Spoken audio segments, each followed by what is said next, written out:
Hello students, myself Miss Rachna Jain, Associate Professor, English Department, Government PG College Rajgarh, Alwar. Today in this video, I will discuss with you some traits of Victorian era, the famous poet Tennyson, his brief introduction, his great poem Ulysses, which is a dramatic monologue, its theme and essence and message of the poem. This poem is for the students of BA Part 3rd English Literature, Paper 1st, Victorian Era. So now I will tell you the topics of my today's lecture. The first is Victorian Age. I will give you some common traits of the Victorian age. Secondly, introduction to the poet Tennyson.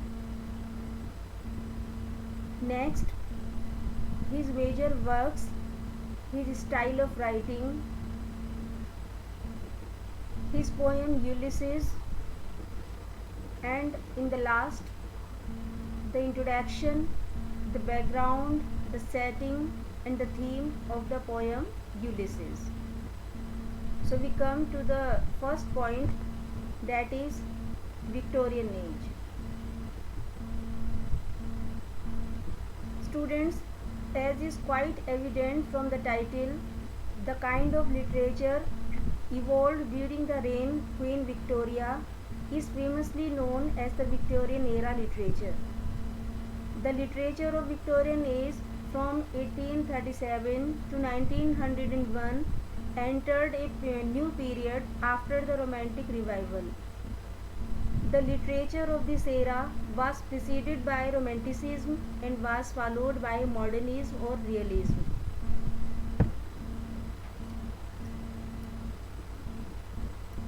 Hence, it can also be called a fusion of romantic and realistic style of writing. The literature of the Victorian age portrays a completely ideal life. It was an idealistic age where the great ideals like truth, justice, love, brotherhood were emphasized by poets, essayists, and novelists of this age. The major poets of this era are Tennyson and Browning, whose poems are in the syllabus of BA Part 3rd English Literature, Paper 1st. So, students, now I will start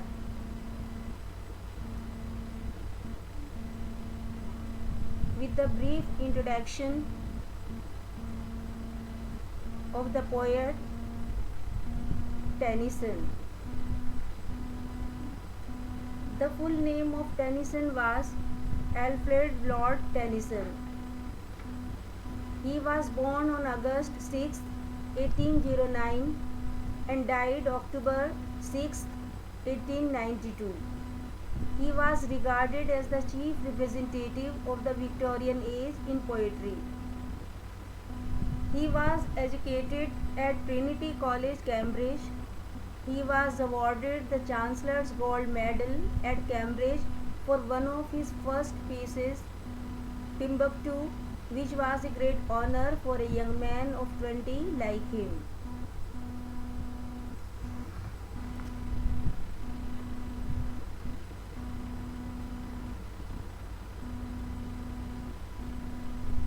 It was in Cambridge that he came in contact with the complex tendencies, the great problems and paramount interest of his age, with the great debate between the claims of science and religion. Here he met Arthur Hallam, who became his most intimate friend. The sudden death of his friend Arthur Hallam in 1833 was a great shock to Tennyson.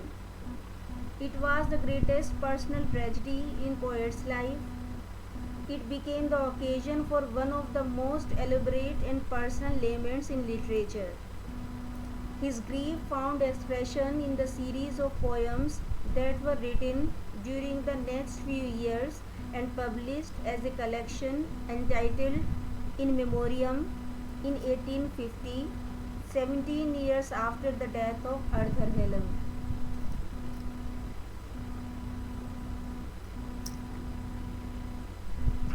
Now, I will tell you some major works of Tennyson.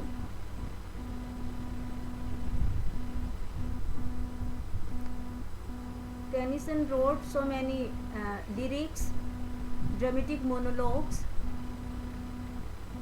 His first collection was the poems by two brothers, published in 1827. Idylls of King, published in 1859 and 60. The Two Voices, The Lotus Eaters, Ulysses were the dramatic monologue composed by him. In Memoriam, published in 1850, which was written in the memory of his friend Arthur Hallam. He also wrote some lyrics like Brag, Brag, Brag, The Charge of the Light Brigade, Tears, Idle Tears, Crossing the Bar, etc. Now I will tell you the style of Tennyson. Tennyson has the gifts of pictorial representation like Keats and a wonderful command of the musical resources of the language. Words used in his poems can create a music, a harmony, which has the magical quality of awakening our deepest response. He was a careful artist and took great pains to perfect the poem in diction, in imagery, and in melodious rhythm. His poems offer us many opportunities of discovering the numerous ways in which the sounds of words can be made to echo the sense.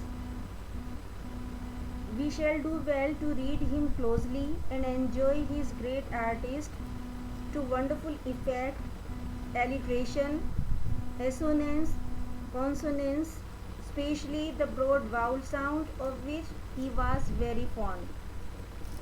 Equally delightful are his similes and his experiments with rhythm and meter.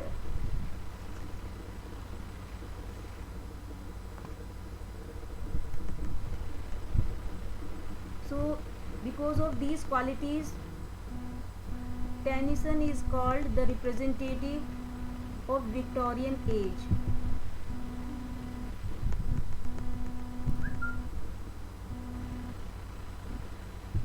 This is the poem Ulysses. It is a long dramatic monologue in which the single speaker is Ulysses and other characters, his companions, are the listeners.